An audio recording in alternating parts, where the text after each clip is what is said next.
friends, tonight we're going to read the story Joseph's Dreams Came True.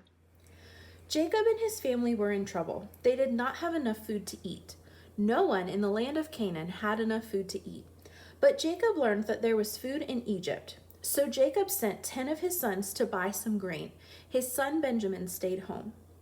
Joseph had a powerful job in Egypt. He was in charge of who got food, so the brothers came to him and bowed down. Joseph knew who these men were, but they did not recognize him as their brother whom they had sold into slavery years before. Joseph remembered his dreams of his brothers bowing down to him. Joseph's dreams were coming true. Joseph said, "I think you are spies. You are here to spy on the land." But the brothers said, "No, we are not spies. We are brothers. There are 12 of us, but our youngest brother is at home with our father, and another brother is dead." Joseph put his brothers in prison for 3 days. Then he said, "Go home and bring your youngest brother back to me to prove that you are not spies, but one of you must stay here." The brothers went home with food for their families, and one of them stayed in Egypt.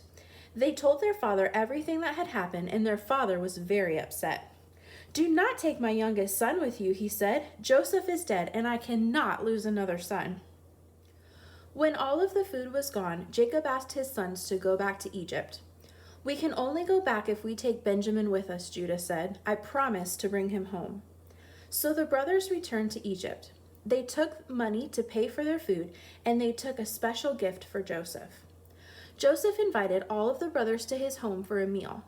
After the meal, Joseph sent away all of his attendants. He cried in front of his brothers. "I am Joseph," he told them. "I am your brother. You sold me into Egypt, but do not be afraid.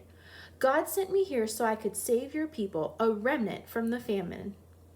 Joseph told his brothers to go home and gather all their family and belongings and come back to Egypt, where they would have enough food to eat. On the way to Egypt, God spoke to Jacob in a vision. A vision is like a dream, but Jacob was awake. God said, "I am God, the God of your father. Do not be afraid to go down to Egypt, for I will make you into a great nation there. I will go down with you to Egypt, and I will also bring you back." All of Jacob's family, from sons to great-grandsons, went to Egypt. Jacob hugged his son Joseph, and they cried. Jacob's family was blessed in Egypt, but Jacob grew older and died. Now Joseph's brothers were afraid Joseph would punish them for what they did to him. Joseph said, "You planned evil against me. God planned it for good to bring about the present result, the survival of many people." Then Joseph comforted his brothers and spoke kindly to them. God had a plan for Joseph's life. He allowed Joseph to suffer in order to rescue a whole nation. God planned for Jesus to suffer so that many people from all nations would be saved. All right, friends, I hope you enjoyed our story. Good night.